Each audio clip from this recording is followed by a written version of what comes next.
जय श्री राधे, जय श्री कृष्ण। मंदिर श्री बंसी वाले महात्मा यूट्यूब चैनल अम्बाला शहर की ओर से हम आप सबका हार्दिक अभिनंदन करते हैं। आज हम आपको सुनाने जा रहे हैं आश्विन मास के शुक्ल पक्ष की पापाकुंशा एकादशी की व्रत कथा और उसके नियम और उसका महात्म्य।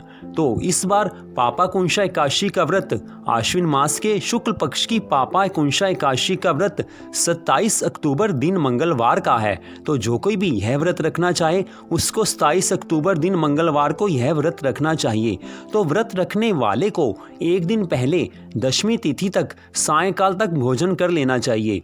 एकादशी तिथि से एक दिन पहले आप सायंकाल तक भोजन कर लें। सायंकाल के बाद दशमी को भोजन नहीं करना चाहिए, फल का आहार किया जा सकता है। अगले दिन पापाकुंशा एकादशी वाले दिन सुबह पवित्र मन से स्नान करना चाहिए। स्नान करने के बाद भगवान श्री राधा कृष्ण जी की, भगवान श्री हरि विष्णु जी की पूजा करनी चाहिए और उस दिन भगवान के नामों का ज़्यादा से ज़्यादा जाप करना चाहिए।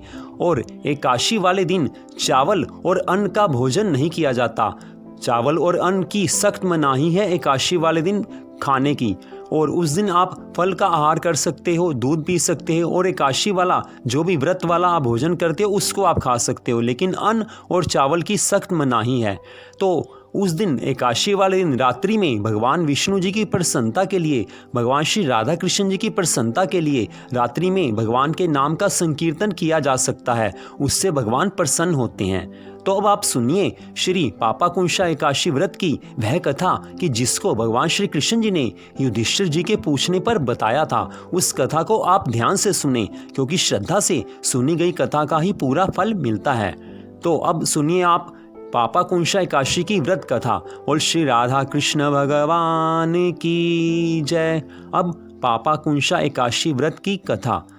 युधिष्ठिर ने पूछा, हे मधुसूदन, अब कृपा करके यह बताइए कि आश्विन के शुक्ल पक्ष में किस नाम की एकादशी होती है।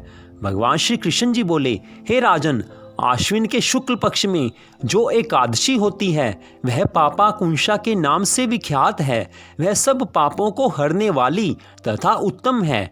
उस दिन संपूर्ण मनोरथ की प्राप्ति के लिए मनुष्यों को स्वर्ग और मोक्ष प्रदान करने वाले पद्मनाभ संज्ञक मुझ वासुदेव का पूजन करना चाहिए।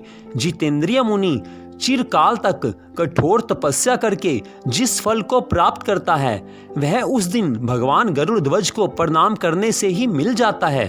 पृथ्वी पर जितने तीर्थ और पवित्र देवालय हैं उन सब के सेवन का फल भगवान विष्णु के नाम कीर्तन मात्र से मनुष्य प्राप्त कर लेता है। जो शारंग धनुष धारण करने वाले सर्वव्यापक भगवान जनार्दन की शरण में जाते हैं उन्हें कभी यमलोक की यातना नहीं भोगनी पड़ती। यदि अन्य कार्य के प्रसंग से भी मनुष्य एकमात्र एकादशी को उपवास कर ले तो उसे कभी यम यातना नहीं प्राप्त होती। जो पुरुष विष्णु भक्त होकर भगवान शिव की निंदा करता है वह भगवान विष्णु के लोक में स्थान नहीं पाता, उसे निश्चय ही नरक में गिरना पड़ता है।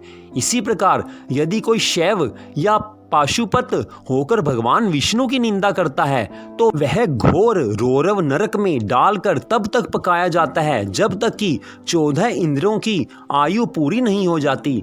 यह एकादशी स्वर्ग और मोक्ष प्रदान करने वाली, शरीर को निरोग बनाने वाली तथा सुंदर स्त्री, धन एवं मित्र देने वाली है।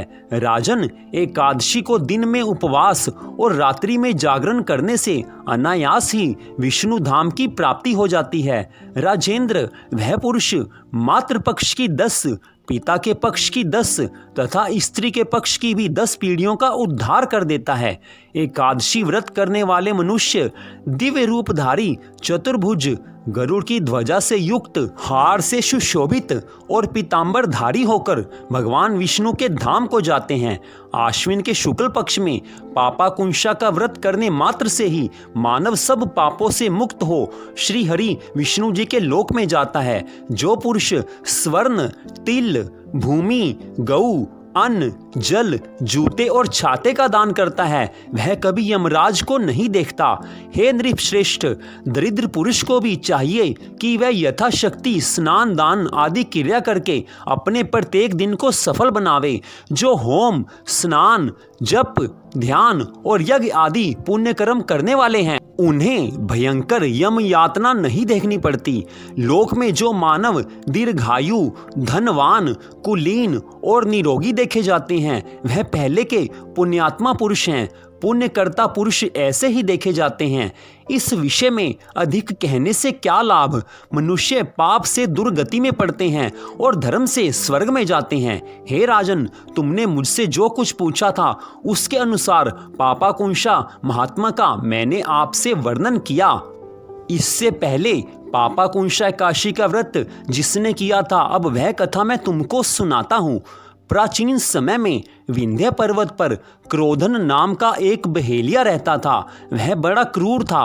उसका सारा जीवन हिंसा, लूटपाट, मद्यपान और गलत संगति पाप कर्मों में बीत गया। जब उसका अंतिम समय आया तब यमराज के दूत उस बहेलिये को लेने आए और यमदूत ने बहेलिये से कहा कि कल तुम्हारे जीवन का अंतिम दिन है, हम तुम्हें कल लेने आएंगे। यह बात सुनकर बहेलिया बहुत ही डर गया और वह महर्षि अंगिरा जी के आश्रम में चला गया और महर्षि अंगिरा जी के चरणों में गिरकर प्रार्थना करने लगा कि हे ऋषिवर, मैंने सारा जीवन पाप कर्म ही किए हैं, कभी भी कोई पुण्य का काम नहीं किया, कभी भी भगवान की भक्ति नहीं की, सारा जीवन मैंने पाप ही पाप किए हैं। अब कृपा कर मुझे कोई ऐसा उपाय बताएं जिससे मेरे सारे पाप मिट जाएं और मोक्ष की प्राप्ति हो जाए। उसके निवेदन पर महर्षि अंगिरा ने उसे आश्विन शुक्ल पक्ष की पापाकुंशा एकादशी का विधि पूर्वक व्रत करने को कहा। महर्षि अंगिरा के कहे अनुसार उस बहेलिये ने यह व्रत किया और किए गए सारे पापों से छुटकारा पा लिया और इस व्रत पूजन के बल से भगवान की कृपा से वह भगवान जी के विष्णु लोक को चला गया। जब यमराज के यमदूत ने इस चमत्कार को देखा तो वह बहेलिया को बिना लिए ही यमलोक वापस लौट गए। तो इस प्रकार पापाकुंशा एकादशी की व्रत की कथा को और महात्म्य को आपने सुना। तो इस एकादशी के अगले दिन इस एकादशी व्रत का पारण किया जाता है। तो एकादशी का व्रत का पारण आप 28 अक्टूबर दिन बुधवार को सुबह 6:30 से लेकर सुबह 8:44 के बीच में कर सकते हैं। पापाकुंशा एकादशी व्रत 27 अक्टूबर दिन मंगलवार का है और उस व्रत को अगले दिन 28 अक्टूबर दिन बुधवार को सुबह 6:30 से लेकर सुबह 8:44 तक आप उस व्रत को खोल सकते हैं, अर्थात व्रत का पारण कर सकते हैं। तो इस प्रकार आपने इस कथा में यह स्पष्ट सुना कि इस पापाकुंशा एकादशी के व्रत करने से मनुष्य के सभी पहले के पापों का नाश हो जाता है और उसको भगवान जी के लोक की प्राप्ति होती है। यमदूत तक ऐसे मनुष्य की ओर दृष्टि नहीं कर सकते जो पापाकुंशा एकादशी का व्रत करता हो, जिसने पापाकुंशा एकादशी का व्रत किया हो। तो कृपया आप सब भी इस पापाकुंशा एकादशी का व्रत रखें और भगवान की भक्ति करें। अगर आप पापाकुंशा एकादशी का व्रत नहीं भी रखते तो भी इस कथा को आप जरूर सुनें या पढ़ें, क्योंकि कथा सुनने मात्र से भगवान श्री राधा कृष्ण जी की, भगवान श्री हरि विष्णु जी की कृपा प्राप्त होती है।